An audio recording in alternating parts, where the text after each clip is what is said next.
So when I came up with the idea, which I don't know where the idea came from, but I thought that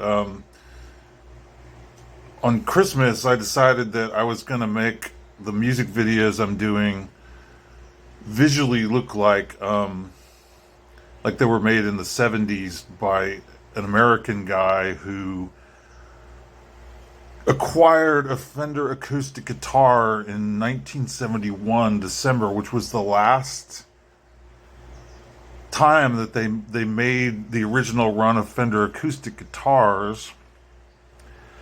And so like the video looks like it's 1971 and I'm just singing a song, with an American accent.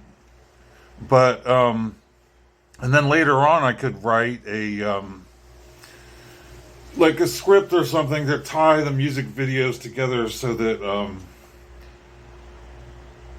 to maybe make like a very makeshift kind of movie with something like one word things like "I'll be back," and then go on to the video. But I'm doing this one now. I'm actually just being myself, Tim Johnson, in 2026, January 17th, 2026, and I have a couple of things one thing I wanted to point out here, which is I recently got this Intex Durabeam airbed for $12 off of Amazon, and it is just so fantastic. It's like the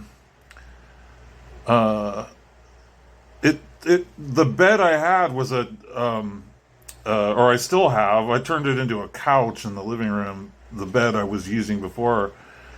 That bed is like a memory foam mattress on top of like some pieces of some old day bed, and it was totally ruining my back and my hip, especially because I moved from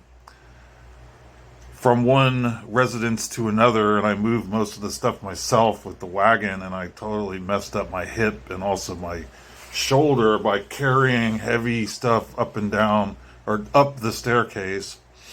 And so the same time that I got the Fender acoustic, I got also ordered the Intex Durabeam, and it's seriously like totally fixed all my back problems. And I researched it, and it actually is basically the same kind of air mattress as the Beauty Rest official luxury, air mattress, the version of the Beauty Rest mattress that is a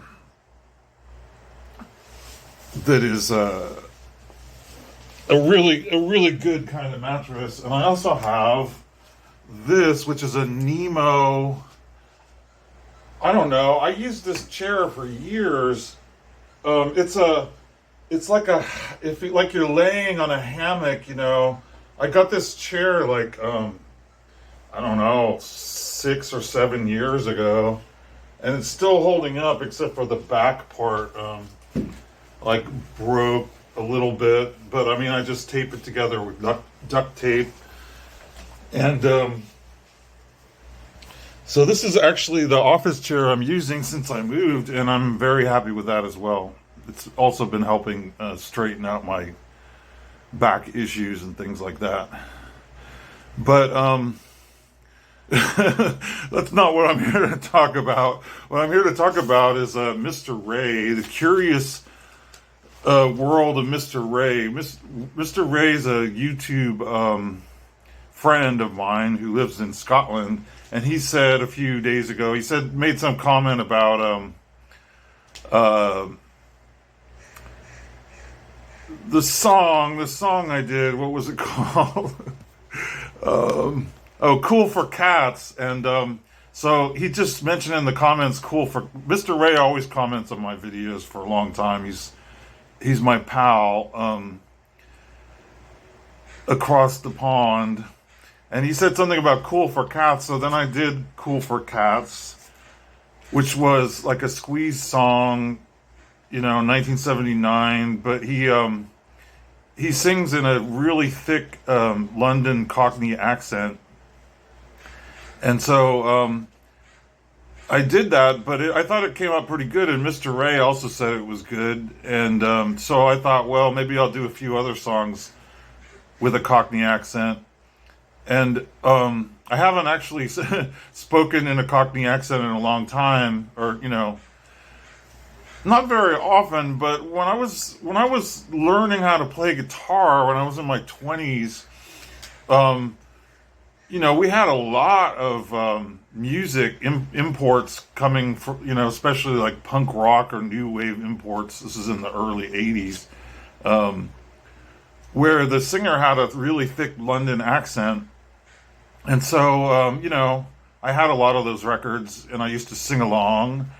And also movies like, especially like Quadrophenia.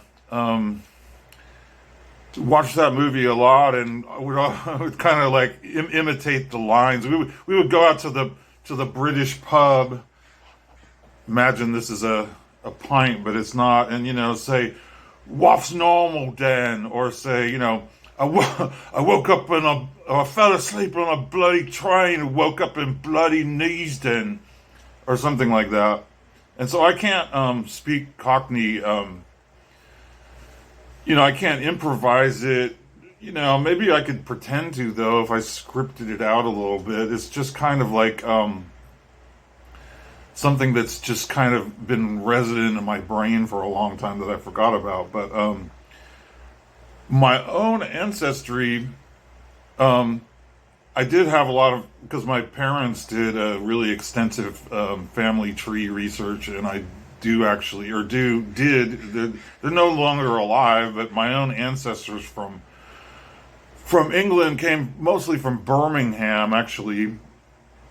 And then also I have ancestors from Ireland, mostly around Castle Dermot. And there was one Scottish ancestor too from Creetown, which was, kind of like, looks like it's a little fishing town or something like that in the southwest part. And so they all came here like 100 years ago, 120 years ago or something like that. And the ones from Birmingham, they were working class people. And so it kind of figures, that the way I look in some ways kind of goes along with a working class British accent. Except for if I wanted to be really authentic, I guess I would have to learn how to do the Birmingham accent, which would be like, an Ozzy Osbourne accent. But there's a lot more examples of Cockney, and, a lot of movies with Cockney accents, a lot of songs, all kinds of things like that. So if I practiced it, I thought maybe I could, make an actual character out of it. But as it is, I'm just making these music videos, and I started doing songs from 1971, and then I've been kind of working my way through the 70s. But I would say like around the time like Ian Dury comes along, which was 1976, I think, was when he had his first big hit. The character that I'm portraying, I haven't figured out what his name is yet, but he's working at a golf club in the London area, and he's working for the BBC, and he's the relief guitar, like the understudy guitar player for the official guitar player in the BBC orchestra. So far, I'm pretty sure all the videos I did were accurate visually for that. And since I don't do any commentary in the original video, I could use that footage later to piece together to use in a movie. So no sense just recording songs, just wearing any old kind of clothes, if you can make some footage that you can use later in a major motion picture. But Actually, if I was going to make a major motion picture, I would probably, refilm everything, because I'm having to put it on YouTube right now and bring down the quality. It's not like 4K video like I was doing before, but that's because it's 19 going from 1971, and at this point I've kind of reached 1980 because I have one of the Cockney songs that I'm about to do is from 1980, December. But actually 1980 was, by some people's reckoning, I think the way they normally reckon it, 1980 is actually the last year of the 70s. The way they reckon decades, it usually starts from the number 1 year going to the number 0 year. So the Clash song, what is it? Crooked Beat, that was on Sandinista, and it was from December of 1980. And then when I have like future plans, I'm going to make this really fabulous major motion picture about this guy in London. It's a musical thing. We could go out, we could go to all the British pubs here in Sacramento, and we could, film what looks like we're in London. It would be very easy to do that in California because we have so many British pubs here, as well as Irish pubs and Scottish pubs as well. Not any Welsh pubs that I know of, but, and we have, restaurants that are like pubs as well that are from like, the continent. Like we have a Czech pub in Sacramento. That's very pub-like, but, Czech. Anyway, so now I'm going to record some songs with a Cockney accent. And it's not the first time. Like, the Coconut song actually was sung by what was it, Danny Kaye, I think, on the Merv Griffin show, and he did a totally over-the-top, exaggerated version, which Mr. Ray said is the way that Americans usually do a Cockney accent. They kind of exaggerate it too much, and I would be doing that too. I would be over-exaggerating as well, but if I have to sing the song in real time, which I do, it really behooves me the most to just try to imitate exactly how the guys sang it, and try and make sure to do that, without slowing down the song or anything like that. So I guess that's all I can think to say. That's my introduction. Okay, ciao.